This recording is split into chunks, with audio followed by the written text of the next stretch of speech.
சகோதரர்கள் எல்லாம் post office முற்றுகையில போராட்டத்தில் ஈடுபட்டு இருக்காங்க.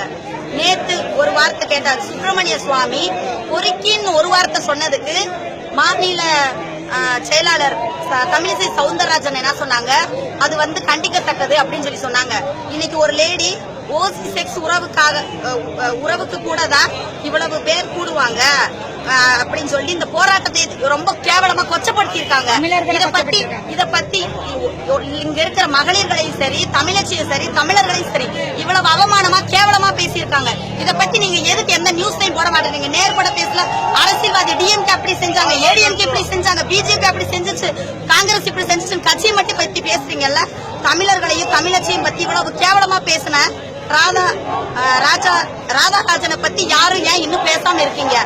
ஓசி செக்ஸ் கூட தான் இவ்வளவு பேர் வருவாங்க. ஜல்லிக்கட்டு போராட்டத்தை கொச்சைப்படுத்திய பீட்டா ஆர்வலர் ராதாராஜனை உடனே அரெஸ்ட் பண்ணணும். இது எதுக்கு பேசணும்?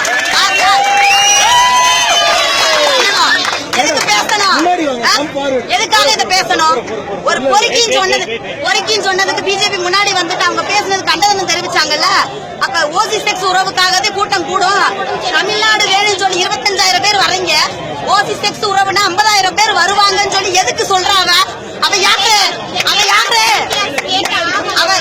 இந்திய நாட்டு குடிமகளா? ஆதார் அடையாள அட்டையும் ஓட்டு ஐடியாவும் அவ கொடுத்துட்டு நாட்டை விட்டு ஓட சொல்லு. அவ இருக்க கூடாது இந்த நாட்டுல.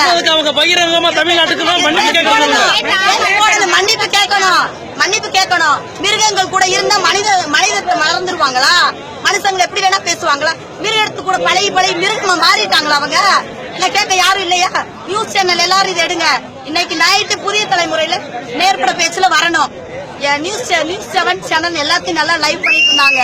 நியூஸ் 7 சேனல் இத பத்தி கண்டிப்பா பேசணும். எந்த சேனல் இத பத்தி பேசல?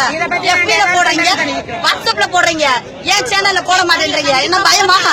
ஒரு தமிழச்சி நான் கேக்குறேன், எதுக்கு இத்தனை தமிழச்சி சும்மா உட்கார்ந்து இருக்கீங்க? எல்லாரும் கேளுங்க.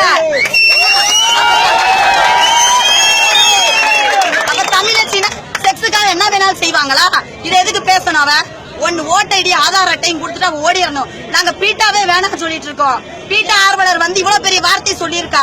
இதுக்கு அரசாங்கம் தமிழ்நாடு அரசாங்கம் பதில் சொல்லணும். சசிகலா அம்மா பதில் சொல்லணும். ஓபிஎஸ் பதில் சொல்லணும். அவங்களை எங்களை மன்னிப்பு கேட்க சொல்லணும். தமிழச்சி முன்னாடி நாங்க இத்தனை தமிழச்சிகள் இருக்கோம்ல, இத்தனை தமிழர்கள் முன்னாடி அவங்க மன்னிப்பு கேட்கணும். இல்லைன்னா நாங்க இதை விட மாட்டோம். இதை எல்லாரும் ஃபார்வர்ட் பண்ணுங்க. எல்லா நியூஸ் சேனல்ல டெலிகாஸ்ட் பண்ணுங்க.